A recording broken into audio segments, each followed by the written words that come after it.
Olá, eu sou Alan Brito e nesse vídeo eu vou começar a mostrar algumas das novidades do Blender 2.70. Antes de falar sobre as novidades em particular, eu já gostaria de pedir que, se você gostar desse tutorial, se você gostar desse vídeo, dê um joinha, dê um gostei, assine o canal, compartilhe com seus amigos no Facebook. Isso ajuda bastante a divulgar não só o canal, mas o tutorial para que outras pessoas conheçam também as novidades do Blender 2.70.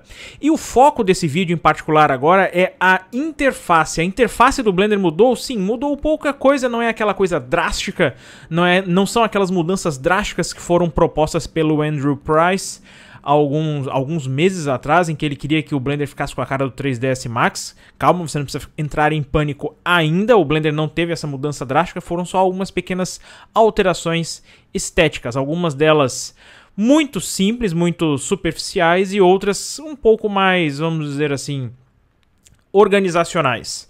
Então, vamos analisar nesse tutorial primeiro algumas mudanças que aconteceram na interface do Blender. A primeira coisa que você vai notar quando você abrir o Blender 2.70 é que agora aqui na esquerda, na barra de ferramentas, eu chamo de barra de ferramentas, aqui na toolbar, você vai encontrar uma divisão de famílias ou tabs. Você vai encontrar essas abas aqui que vão agrupar as ferramentas que ficam disponíveis aqui nessa barra de ferramentas do Blender. Caso você seja um usuário antigo do Blender, você deve lembrar que essa barra aqui, dependendo daquilo que você vai usar, dependendo das ferramentas que você adiciona aí nessa barra, ela fica gigantesca em termos de opções. Você tem que usar o scroll para ficar navegando, para ficar mostrando, exibindo ou então ocultando, acessando essas opções aqui nessa barra. E agora ela está aqui agrupada por tipos. Então, por exemplo, você tem aqui ferramentas de transformação, como mover, rotacionar, escalonar, espelho. Você tem aqui ferramentas de criação, uma coisa muito interessante, porque daí você já pode associar, por exemplo, a criação de objetos diretamente com essa barra. Caso você não esteja vendo essa barra aí no seu Blender, se você tiver o Blender aberto aí, você pode acionar, ligar e desligar essa barra com a tecla T de Tatu. É o atalho que liga e desliga essa barra. Ela pode estar eventualmente desligada aí no seu caso. Você tem aqui, por exemplo, uma opção para fazer relacionamentos entre objetos, seja hierarquias, criar grupos. Uma opção de animação para adicionar ou remover keyframes, para gravar essas animações como keyframes, por exemplo, a parte de física. A parte de física em particular, a parte de Rigid Bodies, que foi adicionada recentemente, algumas versões atrás apenas do Blender, e o Grease Pencil aqui também numa aba. Uma coisa que eu reparei, e você pode reparar também, é que alguns add-ons eles se instalam aqui nessa barra lateral. Caso você use um add-on, você vai perceber que esse add-on ele não vai ficar organizado numa aba aqui em particular. Então essa foi uma alteração, pelo menos um ponto negativo nessas alterações. Eu particularmente não encontrei nenhum add-on que crie aqui uma barra, ou melhor, uma aba em particular só para ele. Uma outra coisa que você vai reparar aqui em relação à interface do Blender é que agora nós temos uma separação nos menus. Você tem aqui algumas separações e você tem aqui cabeçalhos para esses menus flutuantes. Então, por exemplo, eu usei aqui o Shift A, o Toolbox, que é aquele menuzinho que cria todas essas opções aqui. Você pode acessar ele com o Shift A. Então você tem aqui a opção, você tem aqui o título dele. Você tem algumas divisões mais proeminentes entre elementos dos menus. Uma outra coisa também que sofreu alteração de alinhamento foi em relação aos valores numéricos. Todas as caixas de texto que permitem que você escolha qualquer coisa aqui em relação a valores numéricos, elas foram deslocadas para a direita. Então repare, você tem o parâmetro na esquerda e o valor na direita. Isso ajuda um pouco a melhorar a legibilidade dessas informações aqui na tela. Se eu usar aqui a tecla N de navio para abrir a barra de propriedades, você vai perceber que todas essas alterações foram feitas não só aqui nesse painel, mas tudo que permite fazer seleção numérica sofreu esse tipo de ajuste. Uma coisa muito bacana, ou pelo menos uma coisa muito interessante, muito prática, que eu achei aqui de novidade na interface do Blender e que funciona aqui na parte de seleção de valores numéricos, é que agora você pode fazer alteração de múltiplos objetos aqui, simplesmente fazendo uma seleção na vertical. Então, por exemplo, eu posso clicar com o mouse aqui nessa primeira opção de escala, em um objeto qualquer selecionado. Se eu arrastar o mouse para baixo, repare que ele vai selecionando todas as propriedades ali, todos os 3 canais da escala. Se eu arrastar o mouse para a esquerda ou para a direita, eu consigo alterar os 3 objetos ao mesmo tempo.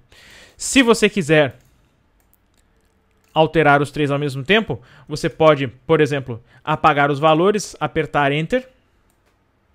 Ou então eu quero que todos eles voltem para 1. Então eu vou selecionar os 3, digito 1, aperto Enter e eles retornam aqui ao valor de 100%. Então você pode fazer essa alteração em múltiplos objetos, ou pelo menos em múltiplos valores numéricos, fazendo essa seleção simples aqui no Blender 2.70. E fora essas alterações aqui relacionadas à inserção de valores numéricos, nós agora podemos usar expressões para fazer transformações em objetos aqui no Blender. Por exemplo, se você selecionar um objeto qualquer, pressionar a tecla R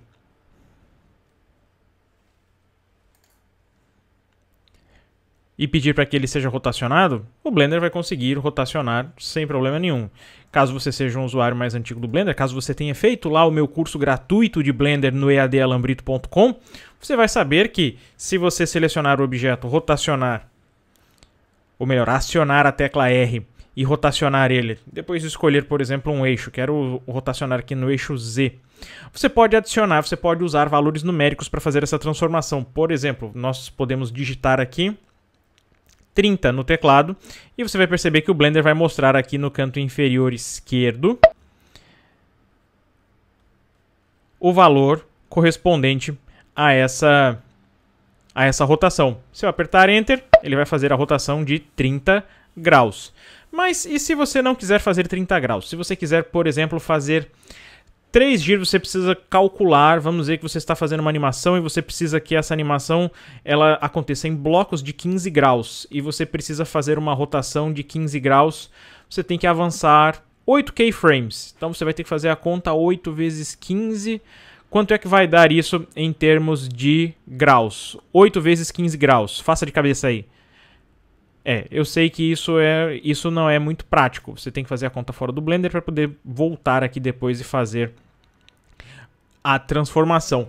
Agora o Blender aceita expressões matemáticas ali naquela transformação. Então eu posso colocar aqui, por exemplo, 15, o sinal de multiplicar. Então eu coloquei um asterisco ali, 8. O Blender já vai mostrar o resultado ali para mim, 15 vezes 8, 120 graus. Então se eu apertar Enter agora, ou melhor, vamos dizer que você se arrependeu, você não era na verdade 15 graus, você precisava fazer 18 graus. Então eu posso apagar esse 5, colocar 18 aqui. Você pode navegar pela expressão, você pode montar a sua expressão de transformação e pode editar ela depois simplesmente navegando com as setas direcionais do teclado. Então, por exemplo, eu fiz aqui 18 vezes 8 e eu quero multiplicar isso. Vou colocar aqui dois parênteses e eu quero usar aqui uma outra expressão. 4 dividido por 90. Ele deu inválido ali. Porque eu não coloquei nenhum tipo de multiplicador, ou melhor, nenhum tipo de sinal de operação. Então eu estou fazendo ali 18 vezes 8 vezes 4 dividido por 90. Ou seja, eu posso montar uma expressão matemática qualquer. E como isso daqui é uma rotação, eu posso muito bem aqui, por exemplo, colocar que esse valor aqui de 4 são 4 radianos. Então, se eu colocar um R depois do 4, eu quero 4 radianos dividido por 90. E o 18 aqui, se eu colocar uma letra D do lado, eu vou dizer que são 18 graus. Então, agora você pode usar expressões matemáticas para fazer transformações de objetos aqui no Blender. Essas foram apenas algumas das pequenas alterações de interface que o Blender sofreu. Eu avisei, não foram muitas alterações, a maioria são alterações estéticas, cosméticas, mas ainda assim são muito bem-vindas. Por quê? Porque o software está evoluindo. Então agora você já sabe, você já conhece algumas dessas alterações que foram feitas na interface do Blender.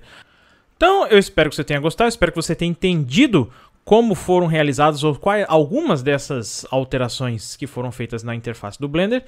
E caso você tenha dúvidas, caso você tenha algum comentário, deixe nos comentários aqui do vídeo no YouTube, ou então se você estiver assistindo esse vídeo no meu blog, aqui nos comentários do blog, que eu ficarei feliz em responder ao seu comentário. Então, eu espero que você tenha gostado, espero que você tenha entendido. Novamente, se você gostou desse tutorial, se você gostou desse vídeo, dê um joinha, coloque nos seus favoritos. Caso você queira receber novos tutoriais de Blender ou de qualquer outro software que eu publico aqui no canal, você pode assinar o canal. Caso você não seja assinante ainda, você vai ser sempre avisado de antemão toda vez que eu publicar um novo tutorial. E não deixe de conferir os cursos do eadalambrito.com. Tem cursos de Blender, tem cursos de Photoshop, tem cursos de GIMP, Unity, Flash, After Effects, tem vários cursos lá, alguns deles gratuitos, são cursos online, então não deixe de conferir o eadalambrito.com. Então, espero que você tenha gostado, até a próxima!